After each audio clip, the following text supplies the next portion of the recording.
কিন্তু বিবাহ করার জন্য যেখানেই প্রস্তাব দেই কেউ বিয়ে দেয় না। সমস্যা একটাই, আমার চেহারা ভালো না, আমার সহায় সম্পদ নাই। অগণবীজি, মক্কা থেকে আমি আপনার সাথে হিজরত করে মদিনায় এসেছি। মদিনায় আমার কোনো ঘর নাই, বাড়ি নাই, চেহারা সুরত আমার ভালো না, কালো। আরবের মানুষ আমাকে গুরাবুল আরব কয়, আরবের কাক কইয়া সম্বোধন করে। এত কালো, এত কালো, এজন্য কেউ বিয়ে দেয় না। প্রস্তাব দেয়, বিয়ে দেয় না। কেউ যদি বিয়ে না দেয় আমি বিয়ে করবো কেমনে? আর আপনি বলতেছেন বিয়ে না করলে আপনার উম্মতি না, আপনার দলভুক্ত না। এখন আমি কি করি? আমার তো বিয়ে করার ইচ্ছা, কেউ যদি দেয় না আমি করবো কি গো নবী? এই পেরেশানি নিয়ে আমি আপনার দরবারে এসেছি।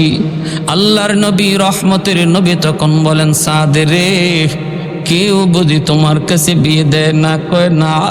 নবী বলেন, যাও, মদিনার অমুক লোক একজন জমিদার, মদিনার সবচেয়ে বড় জমিদার, সে সম্পদের কোনো অভাব নাই, সন্তান মাত্র একটা মেয়ে সন্তান, তার কাছে তুমি বিয়ের প্রস্তাব লয়া যাও, বিয়ের প্রস্তাব লয়া তুমি যাও।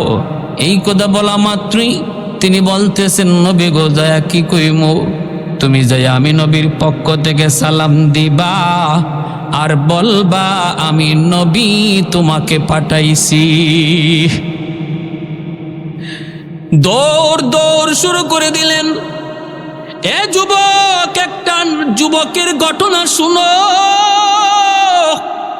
তোমার মতো একজন যুবক, তার ভিতরও যৌবনের পাগলামি ছিল, তার ভিতরও যৌবনের তাড়না ছিল, কিন্তু কিভাবে যৌবনটারে কন্ট্রোল করেন?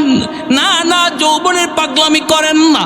আল্লাহ পাক রব্বুল আলামিন বলেন, জমিনের মধ্যে এমন কিছু যুবক রয়েছে যৌবনের পাগলামি করে না। পাগলামি করার মন চায়, কিন্তু না না, ঘোড়ার লাগাম যেভাবে টেনে ধরে, এমন কিছু যুবক যৌবনে তার পাগলা ঘোড়ার লাগাম টেনে ধরে।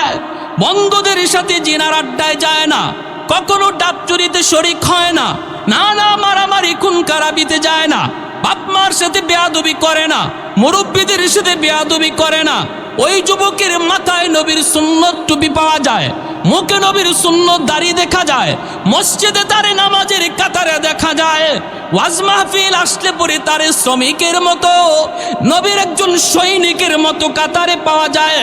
আল্লাহ বলেন, লাউলা মাশাইখু রুক্কা ওয়াশশাবাবু খুশশা ওয়াল আতফালু রুদ্দা ওয়াল আনআমু রুত্তা লাজআলতুস সামাআ হাদিদা ওয়াল আরদা খাফসাফা ওয়াত তুরাবা রামাদা ওয়ামা আনজালতু মিনাস সামাই কাতরা ওয়ামা আনবাততু মিনাল আরদি নাবাতা বাল আনজালতু আলাইকুমুল আযাবা সাব্বা। আল্লাহ বলেন, জানুনি জানুনি জানুনি, জমিনে এই পরিমাণ গুনাহ হয়, ওই গুনার কারণে আমার আযাব জমিনের উপরে ধেয়ে আসতে চায়। কিন্তু আমি যখন দেখি জমিনে এমনও কিছু যুবক যৌবনে তার কলিজায় আমি আল্লাহর ভালোবাসা মহব্বত জমায়া নেয়, ওই যুবকের দিকে তাকাইয়া গুনাহগার জমিনের প্রতি আমি আল্লাহর মায়া লেগে যায়। এ যুবক, তুমি যদি বলো আমি পারি না, পারি না, তাহলে আমি বলবো পুলিশে যাও, সেখানেও যুবক পুলিশ নামাজি পাইবা। র্যাবে যাও, সেখানেও যুবক র্যাব নামাজি পাইবা। ঢাকা ইউনিভার্সিটিতে আমি গেলাম, বন্ধু আমাকে ইনভাইট করলো, জোহরের নামাজ পড়লাম, বন্ধুর সাথে নামাজ পড়লাম। নামাজ শেষ করার পর বন্ধু আমার সাথে হাত মিলায়। আরেকজন যুবক, বড় সুন্দর চেহারার, এত সুন্দর তার চেহারা, নুরানি চেহারা, চাপদারি, কচকচে কালো, মাথায় তার সাদা পাগড়ি, হাত মিলায়। আমার বন্ধু আমাকে বলতেছে, দোস্ত চিননি? কয় না। আমি বললাম না। কেমন করে চিনব? চিনি না। কয় আমার দোস্ত, আমি বললাম তাহলে তো আমারও দোস্ত হাবিবুল হাবিবে হাবিবুন, বন্ধুর বন্ধু বন্ধু হয়, তাহলে তো সেও আমারও বন্ধু। আমারে দোস্ত কয়, দোস্ত বলো তো দেখি, বলো তো তারে দেখলে তোমার কি মনে হয়? আমি বললাম মনে হয় কোনো মাদ্রাসায় পড়ে, নতুবা কোনো মাদ্রাসায় পড়ায়। দোস্ত কয়, দোস্ত জীবনে কোনোদিন মাদ্রাসায় যায় নাই, মাদ্রাসায় পড়ে নাই, শিশুকাল থেকে বাল্যকাল থেকে স্কুলে লেখাপড়া করে ঢাকা ইউনিভার্সিটিতে ভর্তি পরীক্ষায় ফার্স্ট ক্লাস ফার্স্ট হয়েছি। জীবনে বালিক হওয়ার পর থেকে নামাজ ছাড়ে নাই, জন্মদারিটা পর্যন্ত কাটে নাই। আমি দৌড়তে আগে আব্বুকে জড়ায় নিলাম। আমার দোস্ত গয় ঢাকা ইউনিভার্সিটিতে ইংলিশে অনার্স ফার্স্ট ক্লাস পাস। ইউনিভার্সিটির সমস্ত শিক্ষকরা তারে চিনেন, ছাত্রছাত্রীও সবাই তানে চিনে। বুকটা মিলায় কপালে চুমুকায় বলতেছি, ভাইরে এই পরিবেশে তুমি কেমন করে নিজেরে বাঁচায় রাখছো, কেমন করে তুমি গুনাহ থেকে নিজেরে বাঁচায় রাখছো। চোখের পানিটা সেরে যুবক কান্দে আর কয়, হুজুর একটু মন ভরে দোয়া কইরেন। আমাকে দেখলে ভার্সিটির মেয়েরা পর্যন্ত মাথায় কাপড় দিয়া দেয়। যুবক আমি বলি, সে যদি পারে তুমি কেন পারবা না? পারবো না এই শব্দটা হলো কেউ পারে না এমন জিনিসকে পারবো না কয়। হাজারো মানুষের ভিতরে যদি দুইজন পারে বোঝা যায় কাজটা করা সম্ভব। আর একটু জোরে বলেন ঠিক কিনা? একজনও যদি পারে তাহলে বোঝা যায় সম্ভব। লা ইউকাল্লিফুল্লাহু নাফসান ইল্লা উসআহা। আল্লাহ বলে এমন কোন কাজের নির্দেশ আমি আল্লাহ তোমাকে করি নাই যেই কাজটা তোমার দ্বারা সম্ভব নয়, এমন কোন কাজের আদেশ আমি আল্লাহ তোমাকে করি নাই রে বান্দা। যতগুলো আদেশ তোমাকে করেছি সবগুলা তোমার জন্য সম্ভব। এজন্য ভাইয়েরা বন্ধুরা, আল্লাহ পাক বলে আমি যখন জমিনের মধ্যে তাকায় দেখি কিছু যুবক যৌবনে পাগলামি করে না, যৌবনে সে গুনার আয়োজনে যায় না, যৌবনে তারে নেক কাজে পাওয়া যায়, যৌবনে তারে মসজিদে পাওয়া যায়, হারাম প্রেম ভালোবাসা অন্তরে না, আমি আল্লাহর প্রেম অন্তরে জমায় নাই। নবীর আদর্শকে নিজের আদর্শ বানায়, বাপ মার সাথে ভালো আচরণ করে, মুরব্বীদের সাথে শ্রদ্ধা করে। আল্লাহ পাক বলেন যখনই আমি দেখি ওই যুবক তার কলিজায় আমি আল্লাহর ভালোবাসা, ওই কলিজার দিকে তাকাইয়া গজবের আগে আমি রহমত পাঠায় দেই। ইন্না রাহমাতি সাবাকাত আলা গযাবি।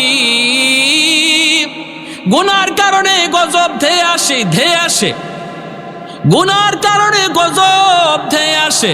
কিন্তু আল্লাহ পাক বলেন যখনই আমি দেখি জমিনে এই দৃশ্যগুলা চোখে পড়ে, তখন আমার রহমত গজবের আগে চলে যায়। বান্দার গজব মাঝখানে রহমত যায়া দেয়াল হয়ে যায়। বাবা সন্তানকে মারতে আসে, সন্তানকে মারতে আসে, বাবা মারতে আসে, আর সন্তান বাবা আর সন্তানের মাঝখানে মাঝে মাঝে মা দরদি মা মাঝখানে যায় হাত উঁচু করে পইরা যায় আর বলে আর মাইরো না, আমার ছেলে আর বেয়াদবি করবে না, এই অন্যায় করবে না। মা মাঝখানে দাঁড়ায় যেমন বাবার রাগটাকে থামায় দেয়। মানুষের এই গুনার কারণে যখন গজব আসতে চায়, রহমত মাঝখানে হাত উঁচা কইরা দাঁড়ায় যায়। সুবহানাল্লাহ, জোরে কোন লাউলা মাশাইখু রুক্কা। আল্লাহ বলেন আরেক দল হলো জমিনের মধ্যে কিছু সাদা দাড়ি সাদা চুল আমার কিছু বান্দা বান্দি রয়েছে, বৃদ্ধ বয়স, কোমরে ব্যথা, হাঁটুতে ব্যথা, এরপরও আমি আল্লাহকে কষ্ট করে সাজদা দেয়। ফজরের সময় মুরব্বী বাবাজি পায়ে তার ব্যথা, হাঁটুতে ব্যথা, কোমরে ব্যথা, লাঠিটা বোর দিয়া টুক টুক টুক টুক করে করে যখন আল্লাহর ঘর মসজিদের দিকে রওনা দেয়, রব্বুল আলামিন তখন বলে বান্দারে, যখনই আমি দেখি আমার বান্দা রুকুতে যায় কষ্ট হয়, সেজদা করতে তার কষ্ট হয়, এরপরও আমাকে রুকু করে আমি আল্লাহকে সেজদা করি।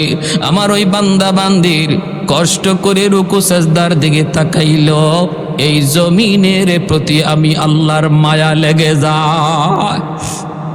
আলী রাদিয়াল্লাহু তাআলা আনহু মসজিদে নববীতে নামাজ পড়ার জন্য রওনা দেন। মায়ার নবী মসজিদে নববীর ইমাম। আলী একটা গলিপথ, চিকন পথ, এই গলিপথ পাড়ে দিয়া মসজিদে নববীতে যাবেন।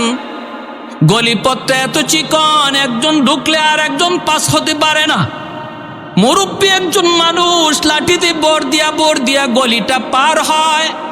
হযরত আলী রাদিয়াল্লাহু তাআলা আনহু এই মুরব্বী মানুষটারে পিছনে তিনি পড়ে গেলেন, আর মনে মনে ভাবতেছেন, হায় রে, এখন আমি কি করি? আমি যদি মায়ার নবীকে রুকুতে যায় পাইতে হয়, রাকাত যদি আমার ধরতে হয়, তাহলে তো এই এত লম্বা গলিপথ, এই গলিপথটা আমি আমার গতিতে যাওয়া দরকার। আমি যদি আমার গতিতে যাই, তাহলে এই মুরব্বী বাবাজির একটু ধাক্কা দিতে হয়, তারে একটু চাপ দিতে হয়, অন্তত এতটুকু বলতে হয়, বাবা একটু রাস্তা দেন।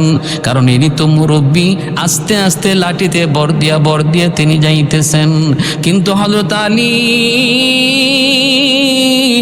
নিজের মন কি জিজ্ঞেস করেন, আলী রে, একটু বল তো দেখি, তুই কি মুরব্বী মানুষটারে একটু কষ্ট দিবি, তারে কি একটু চাপ দিবি, নাকি তার পিছনে পিছনে যাবি? আলী রাদিয়াল্লাহু তাআলা আনহু তিনি সাথে সাথে মায়ার নবীর একখান হাদিস মনে পড়ে গেল। নবীজির হাদিস, আল্লাহ পাক রব্বুল আলামিন বলেন, হাসরের মাঠে মুরব্বী মানুষ, এই মুরব্বী মানুষদের সাদা চুল সাদা দাড়ি, তাদেরকে আযাব দিতে আমি আল্লাহর লজ্জা হয়। এমনকি মুরব্বী মানুষ হাত উঠাইলে তারে খালি হাতে ফেরত দিত আমি আল্লাহর লজ্জা হয়। এতটা ইজ্জত, এতটা সম্মান যে মালিক দেন, ওই মানুষটারে আমি কেমন করে কষ্ট দেই? না না, চেহারা দেখেন নাই, এখনো চেহারা দেখেন নাই, মুরব্বী মানুষটা কে এটা দেখেন নাই, সবে বুঝতেছেন ইনি মুরব্বী, গুজা হয়ে গেছেন, লাঠিতে বর দিয়ে আস্তে আস্তে যাইতেছে। পিছনে পিছনে যাওয়ার সিদ্ধান্ত নিয়ে নিলেন। এইদিকে আল্লাহর নবী মসজিদে নববীতে ইমাম, রহমাতুল লিল আলামিন, সরওয়ারে দু জাহান, তিনি মদিনার মসজিদের ইমাম।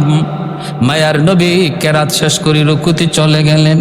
আলীর তো মনে মনে ইচ্ছা ছিল নবীকে রুকুতে পাওয়া, একটা রাকাত যেন না ছুটে।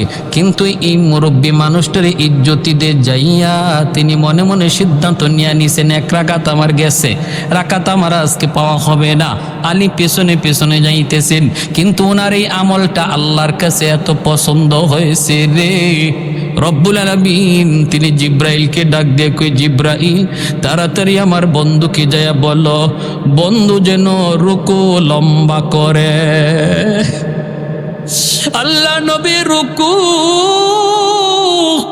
জিব্রাইল কানে কানে কই, নবী গো, রুকু থেকে মাথা উঠায়েন না, ওগো নবী, রুকু থেকে মাথা উঠায়েন না, রুকু লম্বা করেন, কারণ আপনার আলী এখনো জামাতে শরীক হতে পারে নাই। আল্লাহ নবী রহমতের নবী রুকু লম্বা করতেছেন, আর আলীর প্রতি মনে মনে রাগ করতেছেন, আলী কেন আজকে দেরি করলো আর আমার এত লম্বা রুকুতে রাখলো। নবীজি মনে মনে আলীর দিকে অসন্তুষ্ট, আর রুকু লম্বা করেন। হযরত আলী রাদিয়াল্লাহু তাআলা আনহু রুকুতে আয়া পায়া গেলেন নবীকে। যেই মাত্র নবীকে রুকুতে পায়া গেছেন, তখন আল্লাহ পাক রব্বুল আলামিন জিব্রাইলকে কয়, জিব্রাইল আমার বন্ধুকে বলো, বন্ধু যেন মাথা উঠায়, কারণ আমার আলী জামাতে শরীক হয়ে গেছে।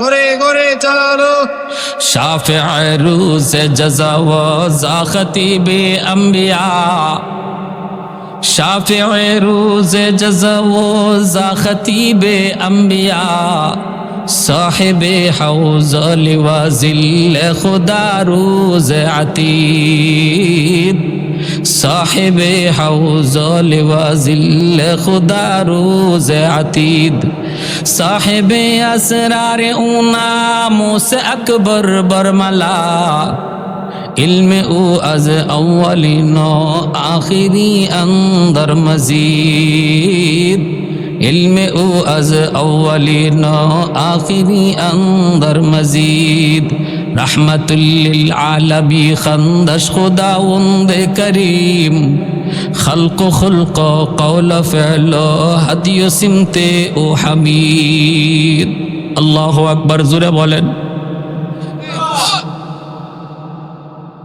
নামাজ শেষ হওয়ার পর নবীজি আলীকে ডাক দিলেন, আলী ও আলী এদিকে আসো, কেন আজকে নামাজে আসতে দেরি হলো?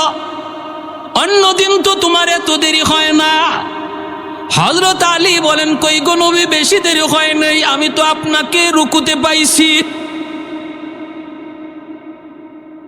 আল্লাহর নবী মুস্কি হাসেন আর বলেন, আলী রে, রুকু কেমনে পাইছো, তোমার তো খবর নাই। ও আলী, রুকু কেমনে পাইছো, খবর তো তোমার নাই, খবর তো হয়ে গেছে আমি নবীর। অনেক লম্বা রুকু করতে হয়েছে তোমার জন্য, কি হয়েছিল একটু আমি নবীকে খুলে বলো। এতটা কি প্রিয় কাম, এতটা মায়ার কাম, এতটা নেক কাম তুমি কি করেছো যে জন্য আল্লাহ পাক আমাকে রুকু লম্বা করে দিলেন। হযরত আলী রাদিয়াল্লাহু তাআলা আনহু এবার টের পাইলেন ঘটনা কই গে গড়াইছে। হযরত আলী বলেন, নবী গো, বেশি নেক আমল মনে পড়ে না, তবে যদ্দূর মনে পড়ে একজন বৃদ্ধ মানুষের সম্মান করেছিলাম, সাদা দাড়ি সাদা চুল মানুষটারে ইজ্জত করেছিলাম। নবী বলেন, আলী রে, এই ইজ্জতটা আল্লাহর কাছে এত পছন্দ হয়েছে রে, আল্লাহ তোমার মনের আশা পূরণ করার জন্য আল্লাহ আমার রুকু লম্বা করে দিছে। এজন্য বলি রে যুবক, সাবধান, মুরব্বী বাবাজিদের সাথে বেয়াদবি করবা না। দুনিয়া বরবাদ, আখিরাত বরবাদ। আল্লাহ যাদেরকে মুরব্বী হওয়ার কারণে এত ইজ্জত দিছি, আল্লাহ পাক রব্বুল আলামিন কয়, সমাজের মধ্যে এমন কিছু মুরব্বী আছি, সাদা দাড়ি সাদা চুল, ওরা যখন কষ্ট করে করে রুকু করে সেজদা করে, ওদের দিকে তাকাইলে জমিনের প্রতি আমার মায়া লেগে যায়। লাউলা মাশাইখু রুক্কা ওয়াশশাবাবু খুশশা ওয়াল আতফালু রুদ্দা। আল্লাহ বলেন, আরেকটা দল কলা ঘরে ঘরে কিছু শিশু বাচ্চা আছে, ওই শিশু বাচ্চাগুলির উপরের শরীয়তের কোনো বিধিবিধান আরোপ হয় নাই, নামাজের কোনো বিধান বাচ্চার উপরে নাই, রোজার কোনো বিধান বাচ্চার উপরে নাই। না না, শরীয়তের বিধিবিধান তার বাপ মার উপরে, বড় ভাই বড় বোনের উপরে। এই বাপ মার গুনার কারণে যখন জমিনে আযাব আসে, গজব আসে, এই গজবের শিকার শিশু বাচ্চাটাও হইয়া যায়, অথচ এই বাচ্চাটার কোনো অপরাধ নাই রে, এই বাচ্চাটার কোনো গুনাহ নাই। গুনাহ যদি করছে তার মায়, গুনাহ যদি করছে তার বাবায়। বাচ্চাটা কিছু জানে না, বাবা সুদের টাকা ঘরে ঢুকাইছে, সুদের টাকা ঘরে ঢুকাইছে, বাচ্চায় কিছু জানে না, সে নিষ্পাপ, সে অবুঝ। কিন্তু ওই সুদের গুনার কারণে যখন জমিনে গজব আসে, ঘরের মধ্যে যখন গজব আসে, আযাব আসে, আল্লাহ বলেন ওই বাচ্চাটাও গজবের শিকার হয়ে যায়, কারণ গজবে সবাই রে ধইরা লায়। ওই বাচ্চাটা যখন আযাব গজবে পইরা টুট ভাঙ্গা ভাঙ্গা আমি আল্লাহর কাছে কান্না করে, ওই কান্নার দিকে তাকাইলে জমিনের প্রতি আমি আল্লাহর বড় মায়া লেগে যায়। এজন্য শিশু বাচ্চাগুলির অযথা মারামারি করবা না, কারণ তোমারে আমারে খাওয়ায় আল্লাহ বুঝ শিশু বাচ্চাটার খাতিরে। সুবহানাল্লাহ, তোমারে আমারে বাচ্চায় অবুঝ নিষ্পাপ ওই শিশু বাচ্চাগুলির খাতিরে। নতুবা যেই পরিমাণ গুনাহ আমার আপনার দ্বারা হইতেছে, বহু আগে গজবের ভিতরে আমরা পইরা যাওয়ার কথা। আল্লাহ বলে, ঘরের অবুঝ শিশু বাচ্চার খাতিরে আমি আল্লাহ তোমারে বাঁচাই।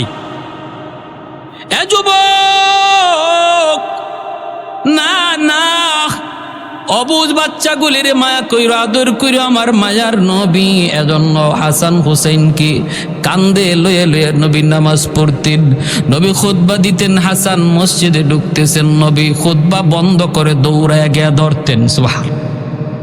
শিশু বাচ্চাগুলির দেখলে পরে দয়ার নবী তিনি চুমু খাইতেন, আদর করতেন।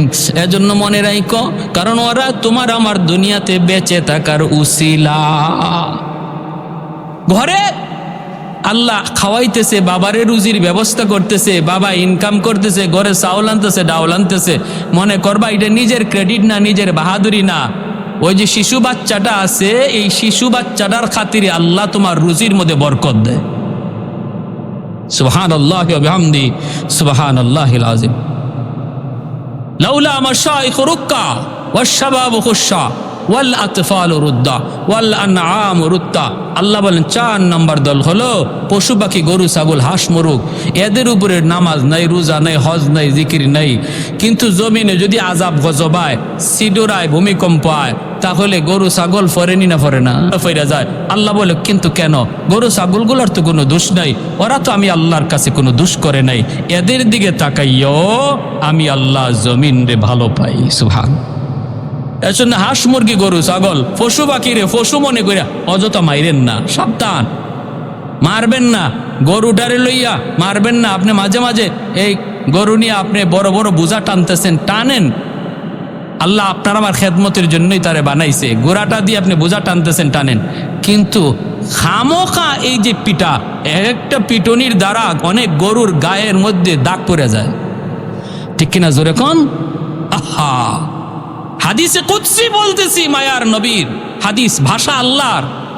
আল্লাহ বলে যে গরুটারে পিটা দিয়ে তার শরীরের মধ্যে একটা দাগ ফালাই ফেলছো, এই গরুর খাতিরে আমি আল্লাহ তোমারে খাওয়াইতেছি, তোমারে পালতেছি। এই পশুটার খাতিরে আমি আল্লাহ তোমারে পালতেছি, কারণ তোমার যে পরিমাণ গুনাহ জমিন আর লোড লয় না। আল্লাহ পাক বলেন জমিন প্রতিনিয়ত কই মালিক ধ্বংস করে দেই, ধ্বংস করে দেই। ওয়াল বাহরা ইস্তাজিলু রাব্বাহু, সাগর মহাসাগর বলে আল্লাহ ধ্বংস করে দেই, ধ্বংস করে দেই। আমি সাগরের পারে এসে যে গুনাহ করে আর ভালো লাগে না, মন চায় জমিন রে ভাসায়া দেই, ভাসায়া দেই, না পাক জমিন পাক বানায়া দেই। আল্লাহ পাক রব্বুল আলামিন কইরে জমিন থাম থাম, আমি আল্লাহ এই মানুষকে আমি আল্লাহ কেমনে বানাইছি জানোনি? আসমান আল্লাহ বানাইছেন কুন ফায়াকুন বইলা, জমিন আল্লাহ বানাইছেন কুন ফায়াকুন বইলা। কিন্তু আমারে আপনারে আল্লাহ পাক কুন ফায়াকুন বইলা বানায় নাই। আল্লাহ বলে আমি মানুষ যখন বানাইছি, খলাকতু বিয়াদাইয়া, আমি আল্লাহ আমার নিজের হাত দিয়া মানুষ বানাইলাম। কারণ এই চেহারার মধ্যে এত দামি কপাল, চেহারার মধ্যে এত দামি কপাল, ওই কপাল দিয়া বান্দা আমার কুদরতি কদমে সেজদা দিবে। এই কপালটার এত দাম ফেরেশতাদের হাতে বানাইলে হয় না, হয় না। এজন্য আমি আল্লাহ নিজে বানাইছি, নিজে বানাইছি। আজকে এই কপালটা মাস যায়, কপালে তুমি আল্লাহরে সেজদা করো না, অথচ মালিক নিজের হাতে কপালটা বানাইছে তারে সেজদা দেওয়ার জন্য। যুবক বলো কেমন করে আল্লাহর কাছে জবাব দিবা? আর এমনও কিছু ভাই বেড়াদর আছে মসজিদে গিয়ে সেজদা দেয় না, কিন্তু মাজারে গিয়ে সেজদাটা দেয়। কপাল দিছে আল্লাহ মসজিদে সেজদা দেওয়ার জন্য, কপাল দিছে আল্লাহ আল্লাহর কুদরতি কদমে সেজদা দেওয়ার জন্য, কিন্তু কত বড় নিমক হারাম, কত বড় নিমক হারাম। এই কপাল দিয়া মালিকের কুদরতি কদমে সেজদা দেয় না, বাবার দরবারে যায় সেজদা দেয়। এ নিমক হারাম, কি করে আল্লাহর সামনে মুখ দেখাইবা? এজন্য ভাইরা বন্ধুরা, আল্লাহ পাক রব্বুল আলামিন কয় বান্দা, যৌবনটা আমি আল্লাহ তোরে আদর করে দিছি রে, গোটা হায়াতের হিসাব তো নিবই, তবে যৌবনের হিসাবটা আলাদা নিব। সাহাবিয়া কয় আল্লাহর নবী গো, বিয়া তো কেউ দেয় না, নবী কয় দৌড়ায় যাও। মনে আছে? মনে আছে? মদিনার সবচেয়ে বড় জমিদার একমাত্র মেয়ে সুন্দরী, যাও বিয়ের প্রস্তাব দাও, বলবা আমি নবী তোমারে পাঠাইছি। দৌড়ে হাজির, সালাম দিয়া বলতেছেন আল্লাহর নবী আমারে পাঠাইছেন। কেন পাঠাইছেন কোন আপনার মেয়ের জন্য বিয়ের প্রস্তাব লইয়া? জমিদার বাবা রেগে ফায়ার কয়, কার জন্য? সাদ সালামি কয়, আমার জন্য। এমনি তো মেয়ের বাবা গরম হয়ে গেছে। সাদ রে, কি কথা তুমি বলছো? নিজের চেহারাটা একটু দেখছো নি? তোমারে আরবের মানুষ কয় কাক, আর আমার মেয়েরে কয় মদিনার হুর। আমার মেয়েরে মানুষে কয় হুর, আর তোমারে কয় কাক। এটা কোন বুঝে তুমি বিয়ার প্রস্তাব দিতেছ? সাদ সালামি তখন মাথাটা নিচের দিকে দিয়া চোখের পানিটা সাইরা কয়, আমি দেই নাই গো, আমাকে মায়ার নবী দিতে বলেছেন। সুবহান। আর একটু জোরে কন্যা সুবহান। सिद्दीक तेरा नाम से इस्लाम रहेगा, सिद्दीक तेरा नाम से इस्लाम रहेगा, दुनिया की सदाकत में तेरा नाम रहेगा, फारूक तेरा नाम से इस्लाम रहेगा, दुनिया की अदालत में तेरा नाम रहेगा, उस्मान तेरा नाम से इस्लाम रहेगा, दुनिया की सखावत में तेरा नाम रहेगा, हैदर तेरा नाम से इस्लाम रहेगा, दुनिया की शजात में तेरा नाम रहेगा, मुआविया तेरा नाम से इस्लाम रहेगा, दुनिया की सियासत में तेरा नाम रहेगा, दुनिया की सियासत में तेरा नाम रहेगा। अल्लाहु আকবার। মুহররম মাস মাত্র গেল, আমিরে মুয়াবিয়া নিয়ে অনেকে প্রশ্ন তুলে, এরা বাতিল, এরা গুমরা। কারণ আমিরে মুয়াবিয়া আমার নবীর সাহাবী, ঠিক কি না? কাতেবে ওহী, সাহাবায়ে কেরামের সম্মানের কথা বলতেছি। যেই মাত্র হুরে মদিনার বাপে কয় নবী পাঠাইছে, এরপরও তার রাগ থামে না, গুসা থামে না। না না, আমার মেয়েকে তোমার সাথে যায় না, তোমার সাথে মানায় না, এই বিয়েতে আমি রাজি না। হুরে মদিনা ঘরের ভিতর থেকে আলাপগুলি শুনতেছে। সাদ সালামি তিনি যখন দেখলেন মেয়ের বাবা প্রস্তাব নাকচ করে দিয়েছে, তিনি রিটার্ন নবীর দরবারে ব্যাক করেন। হুরে মদিনা ভিতর থেকে আওয়াজ দিয়া কয়, ঘরে আইসা কয়, আব্বা গো, কেউ কে আসছিল নাকি? বলে আসছিল। কে? কয় সাদ সালামি।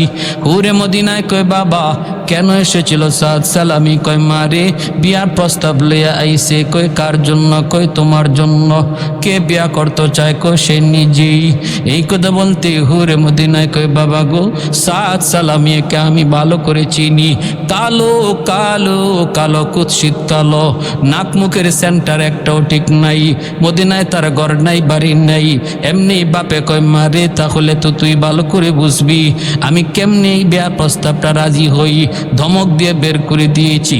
হুরে মদিনা বুদ্ধিমতী মেয়ে ডাক দিয়ে কয়, বাবা তুমি কি জিজ্ঞেস করেছো প্রস্তাবটা কে দিছে? কয় মা জিজ্ঞেস করেছি, প্রস্তাবটা তার নয়। কার? কয় মায়ার নবীর। এই কথা বলতেই মেয়েটা চিৎকার দিয়া কান্না শুরু করে দিছে, চোখের পানি ঢেসে রে কয়, বাবা বাবা গো, তুমি কি ভুল করেছো? এই প্রস্তাব যদি আমার মায়ার নবী দেওয়ায় থাকেন, তাহলে সাদ সালামির পরিচয় নতুন করে শোনো। সাদ সালামি এত সুন্দর, আরবে সাদের মতো আর কোনো যুবক নাই। বাবাই কই, মা একটু আগে তুই কইলি কালো কালো কালো, এখন কোস বিশ্ব সুন্দর। মেয়েটাই কই, বাবা তুমি বুঝো নাই, আমার মায়ার নবী যেই দুই চোখ দিয়া এই বাড়ির জামাতা তিনি পছন্দ করেছে গো, এই চোখ পৃথিবীর শ্রেষ্ঠ চোখ। আল্লাহ এর চেয়ে সুন্দর চোখ পৃথিবীতে আর কাউরে দেয় নাই। আমার নবী তার যেই চোখ দিয়া পছন্দ করেছেন, এই পছন্দের উপরে পছন্দ করার মতো কোনো মহামানব আল্লাহর জমিনে নাই। বাবা তুমি দৌড়ে যাও, সাদ নবীর কাছে পৌঁছার আগে তুমি যা বলো আমি বিয়েতে রাজি। বাবা কয় মা তুই আমার ঘুম ভাঙ্গায় দিলি, আমি তো ঘুমাইছিলাম রে মা, আমি তো বস্ত বড় ভুল করে ফেলেছিলাম। দৌড়ে নবীর দরবারে যায় যায় কয় নবী গো আমার মেয়ে হুরে মদিনা বিয়েতে রাজি, বাসর করে সেজে সুজে বসা, যে কোনো সময় আপনি পাঠিয়ে দেন, সাদের সঙ্গে বিয়ে করার, বিয়েতে আমরা সবাই রাজি। আল্লাহর নবী সাহাবায়ে কেরামদেরকে ডাকলেন, ডাইকে নবী আগামীকাল বিয়ের দিন নবী সাহাবীদেরকে বলেন সাহাবীরা রে তোমরা তোমাদের ভাইকে সাহায্য করো, খালি হাতে কেমন করে বিয়ে বাড়িতে যায়, হুরে মদিনার সঙ্গে তারা আগামীকাল বিয়ে। সাহাবায়ে কেরাম তারা চাঁদা উঠাইলেন, বস্তা ভরা টাকা লইয়া সাদ বাজারে যায় সদাই কেনার জন্য, বিয়ের সদাই রে। হঠাৎ করে বাজারে একটা আওয়াজ তার কানে আসলো, একজন মানুষ লাল কাপড় হাতে নিয়া বাজারের এই মাথা থেকে ওই মাথা দৌড়ায় আর আওয়াজ দিতেছে বিপদ বিপদ বিপদ, অমুক জায়গায় মুসলমান আর বেঈমানে যুদ্ধ চলছে, মুসলমান পরাজিত হওয়ার পথে। আসনে এমন কোন বীর, আসনে এমন কোন নবীর আশিক, আসনে এমন কোন ইসলামের বীর বাহাদুর, যুদ্ধে শরীক হইয়া মুসলমানদেরকে সাহায্য করো, নতুবা মুসলমানের রক্তে জমিন লাল হবে, ওই যুদ্ধে মুসলমান পরাজিত হবে। এই আওয়াজটা যেই মাত্র সাদ সালামির কানে আসলো, ওই অবস্থায় সাদ ঘোড়ার পিঠে সাওয়ার হুরে মদিনার সঙ্গে বিয়ের আসরে যাবেন। বিয়ের আসর পর্যন্ত সাজানো, বাসর ঘরে বহুরে মদিনা সেজে সুজে বসা, বান্ধবীরা বরের অপেক্ষায় বসা, আত্মীয় স্বজন সবাই অপেক্ষায় বসা, বর যাবে বরকে তারা গ্রহণ করবে। ওই অবস্থায় সাদ সালামি নিজের মনকে জিজ্ঞেস করে রে মন বল তুই কোন দিকে যাবে, একদিকে তোর জন্য বাসর ঘর, আরেকদিকে তোর জন্য যুদ্ধের ময়দান, একদিকে তোর গলায় পড়বে মালা, আরেকদিকে তোর গলায় পড়বে তলোয়ার, কোন দিকে তুই যাবি বল তুই কোন দিকে যাবি। সাদের মন কয় ইন্নাল্লাহ হাশতারা মিনাল মুমিনিন আনফুসাহুম ওয়া আমওয়ালাহুম বিআন্না লাহুমুল জান্নাহ। এ সাদ তুমি কি ভুলে গিয়েছো তোমার জানমাল আল্লাহ মালিক, এই মালিক যখন চায় তখন তারে বুঝাইতে হবে। আল্লাহু আকবার। জানের মালিক তুমি নাও, জানের মালিক তুমি নাও, তুমি দেহের মালিক নাও, মালিককে তুমি বুঝাও। একদিকে মুসলমানের রক্ত ঝরবে আর একদিকে তুমি কুরমা পোলাও খাইবা, এটা মুসলমানের আখলাক নয়। ফিলিস্তিনের জমিনে আমার মুসলমান ভাইয়া রক্ত ঝরবে আর আমি আর আপনি ফুলের মালা গলায় পরে হাসবো, এটা মুসলমানের আখলাক নয়। ঠিক কিনা জোরে বলেন।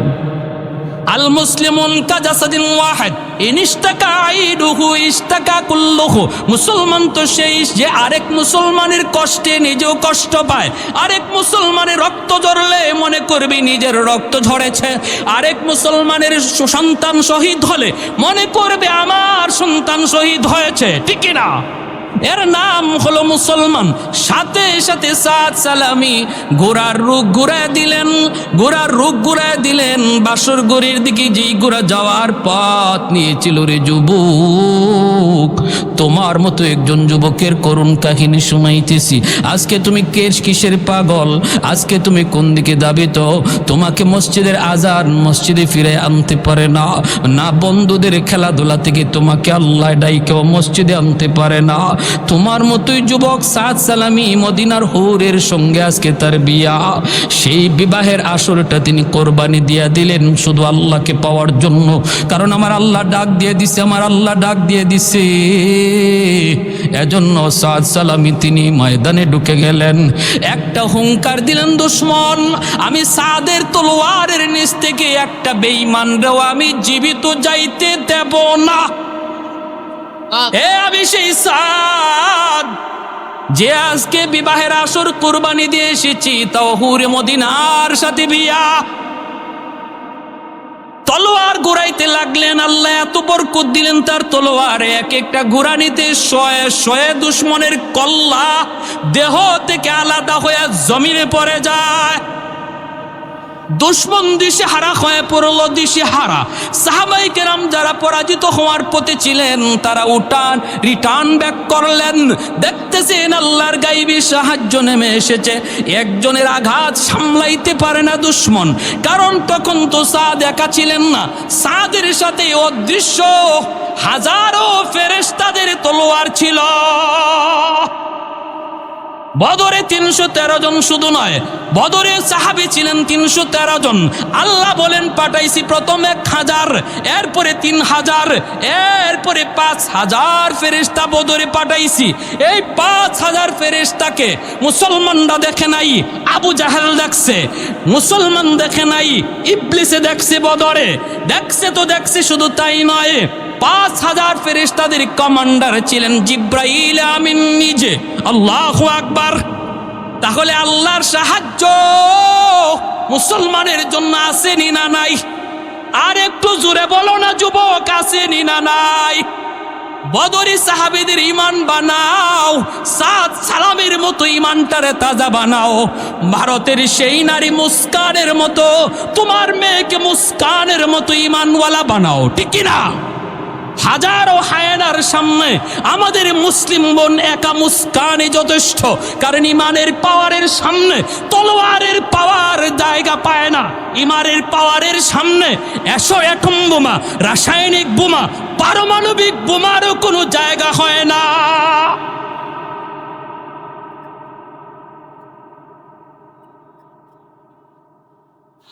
ইসলামের শত্রুরা হুশিয়ার সাবধান, হুঁশিয়ার সাবধান। আল কোরআনের আলো করে করে চালো। এই তাকবীর। মুসলমানরা আবার ফিরে দাঁড়ালেন, দেখতেছেন তাদের সাহায্য চলে এসেছে। এই অবস্থায় দুশ্মন বলতেছে, কে রে, কে আসলো, তাড়াতাড়ি ওরে সামলাও। দুশ্মন চতুর্দিক দিয়া সাদ সালামিকে ব্যারিকেড দিয়ে ফেলল।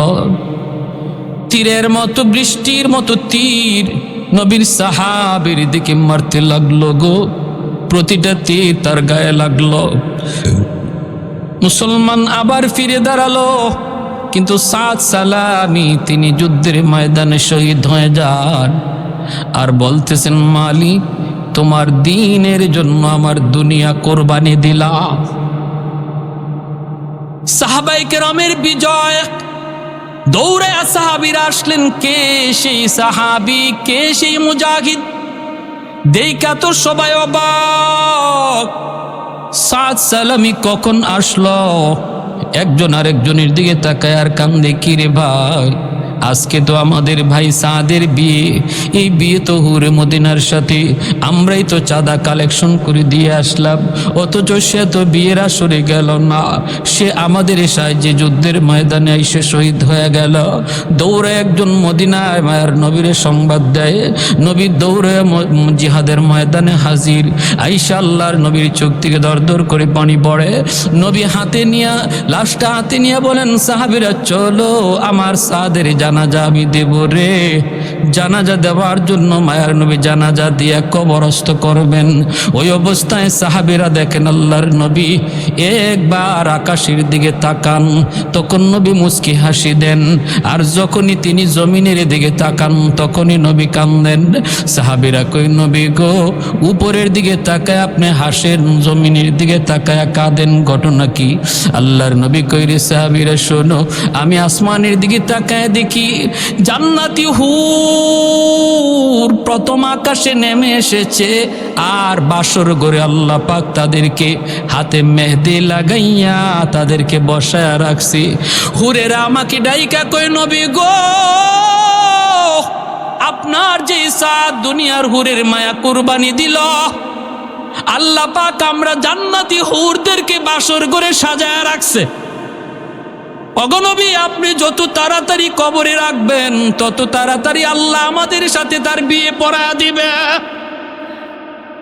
আল্লাহ নবী বলে এজন্য আমি উপরের দিকে তাকায় হাসি আর নিচে তাকায় কান্দি। এজন্য রে ভাই বলতেছি যুবক, দিলটারে একটু নরম করো রে যুবক, একটু নরম করো। মনে রাখো যৌবনের বাহাদুরি বেশি দিন না, যৌবনের বাহাদুরি বেশি দিন না। অথচ এই যৌবন কালটা আল্লাহর কাছে বড় দামি। তোমার সেজদা আর বৃদ্ধ মানুষের সেজদা কিন্তু এক না। একজন যুবকের সেজদা আর বৃদ্ধ মানুষের সেজদা এক না। যুবক যখন সেজদা দেয় আল্লাহর জমিনটা পর্যন্ত কাঁপা যায়। একজন বৃদ্ধ মানুষ, তার তো এমন একটা অবস্থা, যদি সে গুনাহ করতে চায়ও তার বয়সে দিবে না, কিন্তু যুবক যদি চায় সে গুনাহ করতে পারে। যদি কেউ কয় যে ডাব গাছে নারিকেলটা তুমি খাইছো, বুড়া মানুষ কইব যে আমি তো নারিকেল গাছেই উঠতে পারি না, আমি নারকেল খাইমু কেমনে। কিন্তু যুবককে যদি বলা হয় তুমি কি ডাব গাছে নারিকেল চুরি করতে পারো, সে বলবে শুধু চুরি করতে পারি না, ডাব গাছে উঠটা গাছও বইয়া ডাব খাইতামও পারি। ঠিক কিনা জোরে বলেন? একজনে গাছই উঠতে পারে না আর একজনে গাছও উঠটা খাইয়া নামতে পারে, তাহলে দুইজন সমান না বেশ কম আছে? এজন্যই একজন যুবকের যৌবনের ইবাদতটার আল্লাহ আলাদা হিসাব নিবে, গোটা জীবনের হিসাব তো নিবে। আন উমরিহি ফিমা আফনাহু ওয়ান শাবাবিহি ফিমা আবলাহু। যৌবন তো জীবনের ভিতরেই, কেন আবার যৌবন আলাদা বললেন? বলে যৌবনের হিসাবটা আল্লাহর কাছে অনেক গুরুত্বপূর্ণ। এজন্য আল্লাহ আমাদের সবাইকে আজকের যে এই যুব সমাজ, আজকে যে এত সুন্দর একটা